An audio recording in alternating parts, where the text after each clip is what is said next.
자, 오늘 본문의 말씀은 여호와께 감사하라. 그 감사 중에 인생에게 베푸신 기적들로 인하여 감사하라라는 말씀인데요. 자, 이 기적의 내용은 21절부터 30절까지 내용을 담고 있습니다.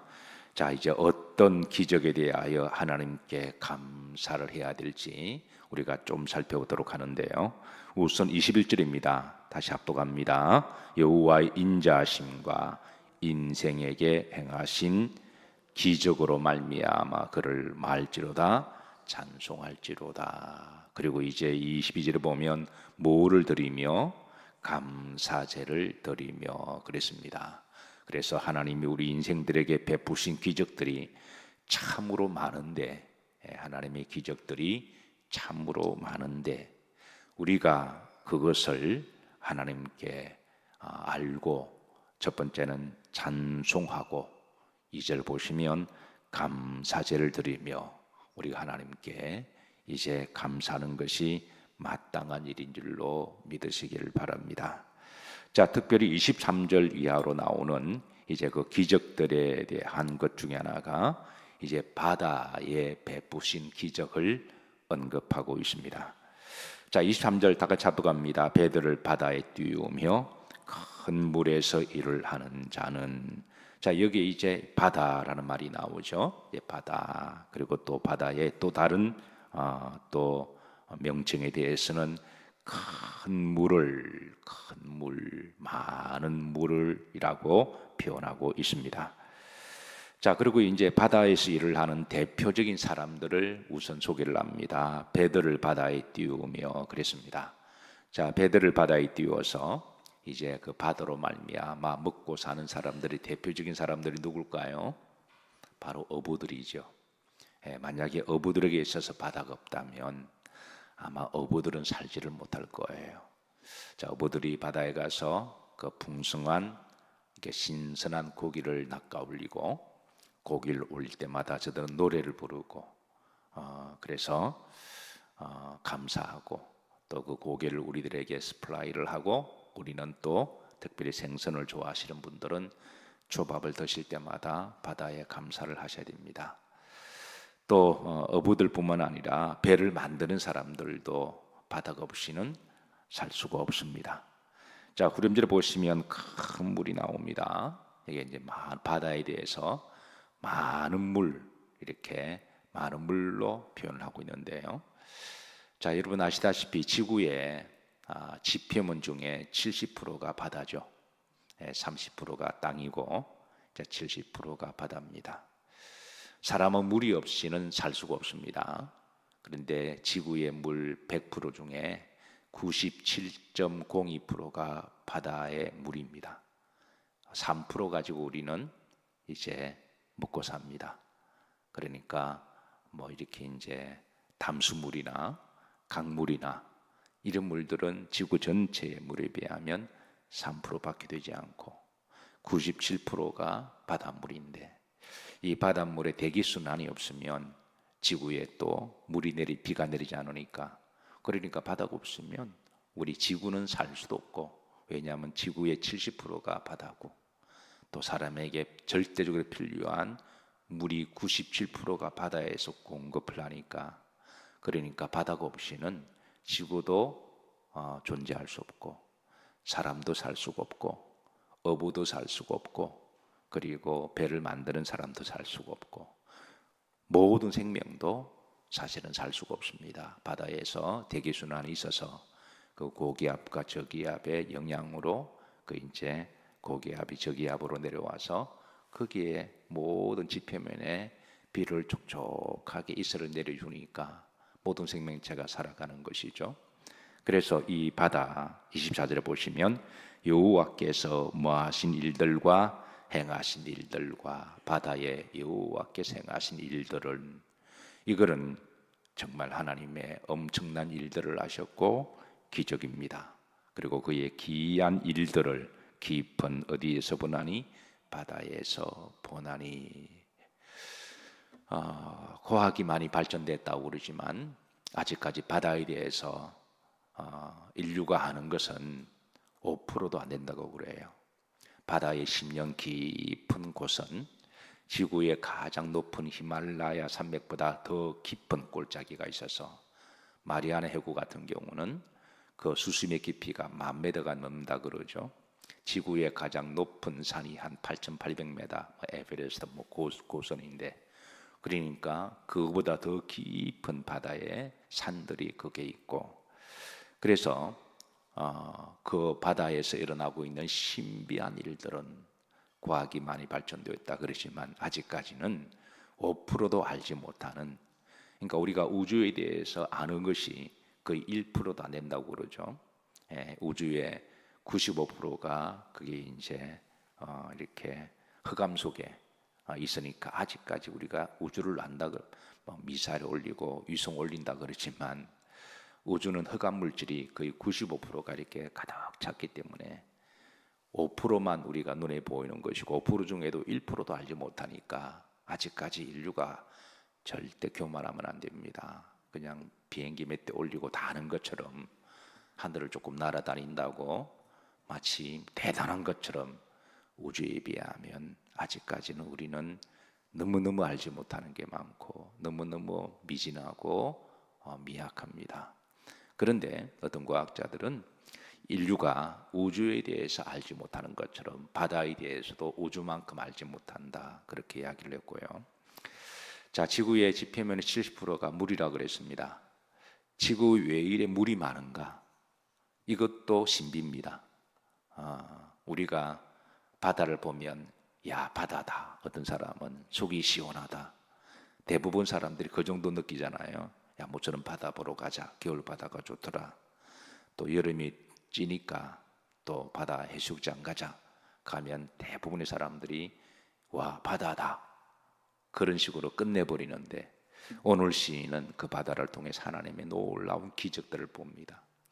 하나님이 얼마나 엄청난 일을 하셨고 바로 이런 부분들이 자연주의적 영성이라고 이야기를 하죠. 우리가 영성 이야기할 때 자꾸 교회 안에서만 우리가 영성을 제한시키는데 이 세상은 하나님의 영성으로 충만합니다.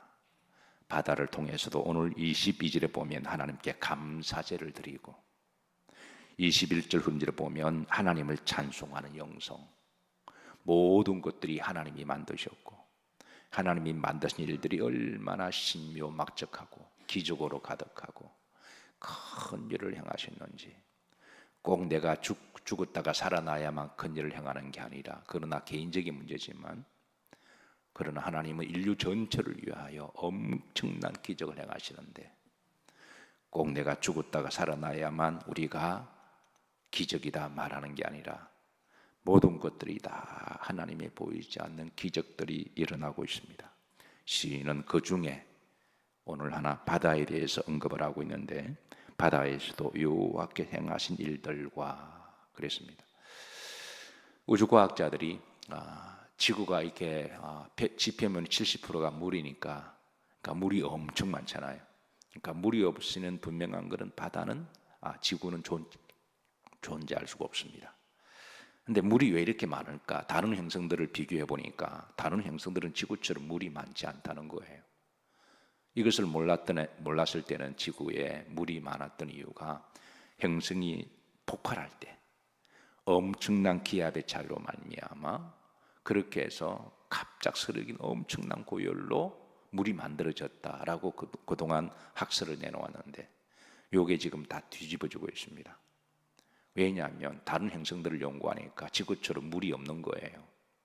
그리고 행성들이 엄청난 폭발로 고열하면 물이 다 말라버리지, 역으로 물이 이렇게 엄청나게 생긴다고 하는 거는 이거는 논리적으로 말이 안 되는 거죠. 실험적으로도 안 되고 이거는 틀렸다.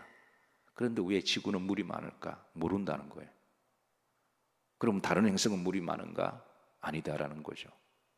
화성 같은 경우는 물이 다 말라버렸잖아요. 분명한 건 지구는 물이 없으면 살 수가 없고 물이 없으면 사람도 살 수 없고 모든 생명체가 살 수 없고, 그래서 지구에 물이 있는 것은 그건 하나님이 하신 일이라는 것이죠. 앞으로 여러분 또 여름입니다. 여름에 한 번 정도는 바다에 가실 일도 있으시고 또 겨울이 되면 게을러 바다가 또 보기 좋아서 한두 번 가시게 되는데, 가시면 야 바다다 이렇게 끝낼 게 아니라 오늘 본문을 묵상하시면서 시인처럼 하나님이 이 바다를 통해서 행하신 일들과 그 귀한 일들을 보니 하나님께 감사하고 영광 올려드리는, 주님의 높고 위대하심을 찬양하는, 그리고 참 아름다우라 주님이 지으신 세계가 얼마나 좋은지 그 자연주의적 영성으로 더 깊이 들어가시기를 주의 이름으로 축복합니다. 25절입니다. 하나님이 바다 행하신 일들 가운데 많이 있는데 그 중에 하나를 또 예를 드는데요, 바로 이제 25절 합독합니다. 여호와께서 명령하신 적 광풍이 일어나 바다 물결을 일으키는도다. 하나님이 바다를 만드시고 그 바다를 만든 날을 셋째 날을 창세기는 언급하죠. 바다 땅 식물을 하나님이 만드시고 보시기에 마셨더라 좋으셨더라. 그 바다를 만드시고 그리고 바다가 스스로 이렇게 생존할 수 있도록 창조의 섭리를 주셨는데요. 그리고 그 창조의 섭리 중에 하나가 바로 이제 광풍이, 바다가 때로는 이제 광풍이 불도록 하나님이 섭리로 하셨다는 것이죠. 그게 이제 25절 여호와께서 뭐 하신 적 명령하신 적 뭐가 일어나 광풍이 일어나, 우리로 말하면 그 태풍이라고 말할 수가 있습니다.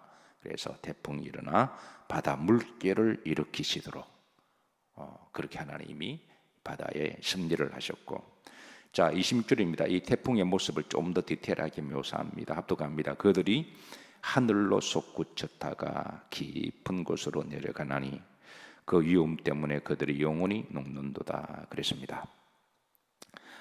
이 폭풍은 그들이 복수를 이야기하죠. 바다에 태풍이 한 번만 부는 게 아니라 이제 기압의 차에 따라서 이렇게 수시로 자주 불고, 여름에는 이제 열대 기류가 또 형성되어서 그 태평양에는 더 많은 태풍이 불고, 대서양에는 이걸 허리케인이라고 부르지만 인도양에서는 또 이름 윌리라고 하지만 다 같은 말로 우리가 그렇게 말할 수가 있습니다. 어쨌든 이 태풍들을 바다에서는 이제 광의적으로 계속 하나님이 필요하시면 그렇게 불도록 그 섭리를 자연의 원리에 따라 불게 하시는데, 참으로 놀랍고 신비한 것은 바다에 태풍이 불지 않는다면 바다의 생태계가 살지 못합니다. 바다는 적당하게 태풍을 불어줘야 그 생명의 순환을 통해서 그 바다가 살아 움직이게 되고, 살아 움직이는 바다는 생태계를, 지구를 살립니다. 만약에 바다에 태풍이 없다면 바다는 죽은 바다가 되죠.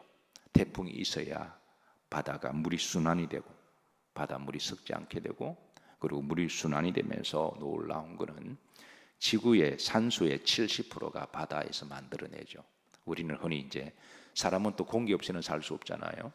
우리는 숨을 쉬는 것, 날마다 우리가 숨을 쉬고 익숙하기 때문에 태어날 때부터 당연한 거로 생각하는데, 여러분 우리가 숨 쉬지 못하면 병원에 가서 산소 한 통 하려면 그 산소 한 통 꽤 비쌉니다. 한 통에 돈 10만 원 막 그래요.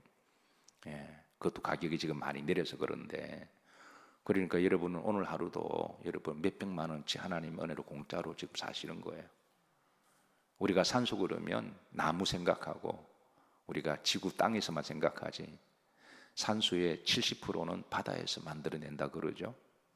태풍이 불 때 바다가 순환을 하고 해조류가 움직이고, 그래서 또 플랑크톤이 막 그걸 또 살아나고, 태풍이 불어야 플랑크톤이 활동을 하고, 플랑크톤이 있어야 고기가 먹고, 그리고 바다가 이렇게 부딪히고 해조류가 살면서 바로 그 운동을 통하여 지구의 70%가 바다에서 산소를 만들어내니, 이런 자연적인 원리를 만드신 분도 하나님이시고, 그래서 하나님은 참으로 위대한 과학자십니다. 인간이 도저히 견줄 수 없는 모든 것을 창조하시고, 마치 시계를 만드시고 시계가 저대로 돌아가도록, 그렇게 시계 기술자가 시계가 이렇게, 어떤 시계는 막 흔들리면 그냥 지가 움직이면 그냥 돌아가잖아요.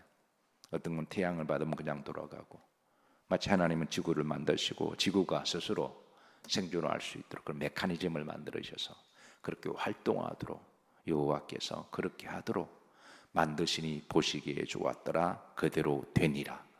만드시고 그대로 되라. 이게 하나님의 창조 섭리죠. 꽃을 만드시고 너는 5월이 되면 장미를 피라. 장미는 5월마다 피잖아요. 그렇게 하도록 만드신 분이 누구시다? 하나님이시다. 바다에 태풍을 불게 하시고, 우리가 뭐 고기압 저기압으로 과학적으로 말하지만 이 모든 메커니즘을 만드신 분, 왜? 바다가 살아야 지구가 사니까. 바다가 살아야 여러분과 저가 삽니다. 바다가 죽으면 공기를 70%가 공급 못하면 짐승도 공기를 쉬고 살아야 되는데, 나무도 식물도 공기가 광합작용을 통하여 살아가는데, 그러니까 우리가 알든 모르든 하나님이 우리가 자는 동안에도 심장이 벌떡벌떡 뛰게 하시고, 우리가 간밤에 자는 동안도 하나님께 감사해야 됩니다. 아침에 일어나서 하나님, 내가 자는 동안도, 우리가 자는 동안 아무것도 안 하잖아요. 근데 하나님은 계속 일하시고 우리 심장을 뛰게 하시고 숨쉬게 하시고, 이 모든 일을 행하시는 분 바로 하나님이신 것이죠. 그래서 지구는 적당한 태풍이 불어야 됩니다. 자, 그런데 바다에 또 다른 얼굴이 있습니다. 하나님이 필요하시면 바다의 태풍과 광풍을 통하여 심판의 도구로, 인간의 죄악과 탐욕에 대한 심판의 도구로 하나님이 쓰신다는 거죠. 인간의 탐욕으로 지구가 온난화가 되고 기온이 올라가면서 적당히 불어야 할 태풍이 이제는 미친 듯이 엄청나게 불므로 말미암아 지나치게 부는 그 태풍을 인간들에게 하나님의 심판의 도구로 사용되는 시대를 살아가는데, 우리는 앞으로 이제는 더 많은 태풍, 더 강한 태풍을 우리들은 다 직면할 수밖에 없을 거예요. 자, 그게 27절입니다. 이제 하나님의 심판의 도구로 인간의 죄악과 탐욕으로 말미암아 하나님은 그 태풍을 사용하실 때, 자 27절 합독합니다. 그들이 이리저리 구르며 취한 자같이 비틀거리니 그들의 모든 지각이 혼돈 속에 빠지는도다.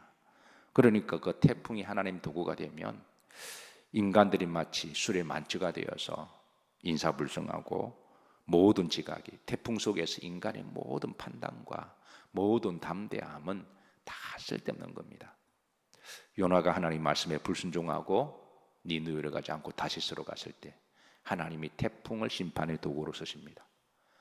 그때 머리 굴렸던 요나가 태풍 앞에서 토하고 이리 구르고 저리 구르고 그의 잔머리가 다 쓸데없이 이제 죽을 수밖에 없는 그런 상태가 되었음을 우리들에게 보여주는 것이죠.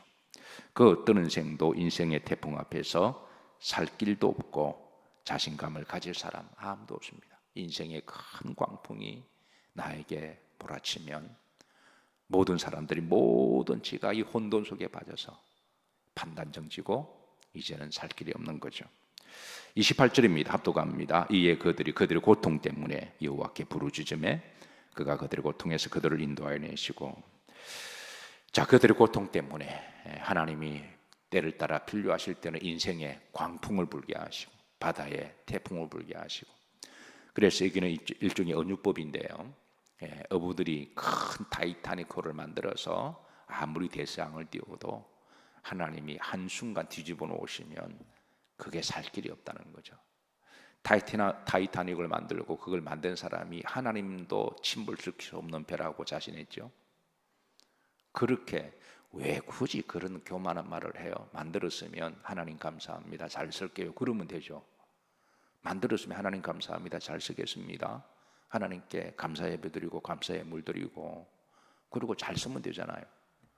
그런데 뭐 하나님도 침몰시킬 수 없는 배라고 자랑하고 하나님께 대적하고 그렇게 배 내밀고 교만하게 하다가 대서양에서 조그마한 빙산 하나 부딪혀가지고 그냥 거기에 탔던 사람은 다 그냥 수장당하는. 그래서 인간은 절대 교만하면 안 됩니다. 그 태풍 앞에서 태풍을 만나니 고통 때문에 요나가 하나님 살려달라고, 하나님 나를 살려주세요. 중요한 것은 하나님은 인간의 교만과 탐욕으로 태풍을 보내기는 하시지만 그것 때문에, 그 고통 때문에 하나님 앞에 기도하면 하나님은 긍휼이 많으신 하나님이어서 또 그 기도를 또 받아주세요. 잠시의 교만을 버리고 겸손하게 하나님께 돌아오면 하나님은 속도 없으시지 배알도 없으신 하나님, 또 넉넉하게 또 언제 그랬냐는 듯이 또 하나님이 환하게 웃으시면서 또 받아주세요. 참 하나님은 좋으신 하나님이십니다. 그래서 하나님께서는 이제 그 광풍을 29절입니다. 뭐하게 하사? 고요하게 하사. 하나님이 광풍을 명하사 잠잠해라. 잠잠해라. 물결도 뭐하게 하시는도다? 잔잔하게 하시는도다. 그래서 하나님이 다시 이제 구원해 주시고 30절입니다. 그들이 무엇으로 말미암아? 병원함으로 말미암아 기뻐하는 중에 그랬습니다. 그래서 이제 바다에서 광풍을 만나서 죽게 되었을 때 하나님께 기도했더니 하나님이 그 기도를 들으시고 잠잠하라. 하나님 요나를 건져주시듯 우리 인생에도 때로는 큰 광풍에 빠졌을 때 그것 때문에 하나님 앞에 기도했더니 하나님 그 인생의 광풍을 향하여 잠잠하라 명하시고 그래서 그 광풍이 언제 그랬냐는 듯이 언제 그렇게 나에게 위기가 찾아왔냐는 듯이 언제 그렇게 내 눈에 눈물을 다 뺀 듯이 한 며칠만 한 달만 지나면 그런 일이 없었던 것처럼 또 문제는 또 잊어버려요. 또 이게 또 인간의 한계입니다. 또 하나님이 행하신 기적들을 또 잘 잊어버려요. 또 언제 그랬냐는 듯이 또 약간의 또 시험이 오면 또 삐지고 시험 들고 참 인간은 영원한 하나님 앞에 죄인일 수밖에 없습니다. 어쨌든 하나님은 이제 잠잠하라 그랬더니 중반절에 기쁨 중에 저들이 다시 웃게 하시고 다시 찬송하게 하시고 다시 즐거워하게 하시는 하나님. 그래서 후렴절입니다. 그들이 바라는 항구로 인도하시는도다. 바다에서 풍랑을 만난 배가 다 죽게 되어서 하나님께 부르짖어 기도했더니 눈물 콧물 다 빼고 이제는 한 번만 살려주시면 이제 한 번만 인생의 절망 끝에서 우리가 할 수 있는 기도는 한 번만 밖에 없어요. 내일이 기약이 안 되는 한 번만 살려주시면 그래서 하나님이 긍휼히 여기셔서 그 기도를 들으시고 하나님이 살려주셨을 때 저들이 이제는 평온한 바다에서 노래를 부르며 이제 고향 항구로 돌아오는 그 뱃사람들의 그 모습이 우리 인생들을 살아가다가 큰 광풍을 만났을 때 인간의 힘으로 해결할 수 없는 그 광풍 앞에서 하나님 앞에 한 번만 그렇게 부르짖어 기도했더니 하나님이 그 기도 들으시고 이제 그 광풍을 잔잔하게 하시고 우리에게 다시 이제 안전한 항구로 돌아오게 하시는 하나님이십니다. 이 모든 일을 행하시는 분은 누구시라고요? 하나님의 일이고 우리 인생들에게 베푸신 기적임을 알고 하나님께 감사제를 드리고 찬양하라 그렇게 말씀합니다. 에베소서에 보면은 우리 인생을 항이라고 비유합니다. 뭐 성경 전체가 다 그렇게 비유하죠. 그 인생의 항에 우리가 때로는 태풍도 만나고 그리고 여러 가지 어려움도 만나고 토하기도 하고 이제 정말 그렇지만 그런 하나님 우리를 긍휼히 여겨주시고 또 우리를 구원해 주시사 그 인생의 마지막 종착지에 우리가 가는 마지막에 안전한 항구는 바로 영원한 항구는 바로 하나님 나라인 줄로 믿습니다. 영원한 항구로 우리를 안전하게 인도하시는 분. 비록 우리가 나그네 전 가운데 그 인력 편주처럼 큰 인생의 항해에서 때로는 뒤집어질 뻔하기도 하고 때로는 다 토하기도 하고 있는 것 다. 그러니까 여러분 아무리 많이 먹어도 하나님의 때가 되면 또 다 토해내게 하세요. 그래서 하나님께 우리가 먹을 때마다 감사해야 되고요. 그래서 모든 것 하나님 은혜임을 기억하시고 그리고 우리가 영원히 도달해야 될 항구는 바로 우리의 영원한 홈 스위트 홈인 하나님의 나라인 것을 기억하시고 이 소원의 항구로 우리를 인도하시는 하나님이 행하신 인생의 기적들에 대하여 오늘 새벽에 다시 한번 시인의 영성으로 하나님께 감사하시고 또 날마다 기적들의 삶을 귀하게 여기시며 또 소중하게 복되게 또 주신 사명 잘 감당하시는 여러 성도님들이 되시기를 주의 이름으로 축복합니다.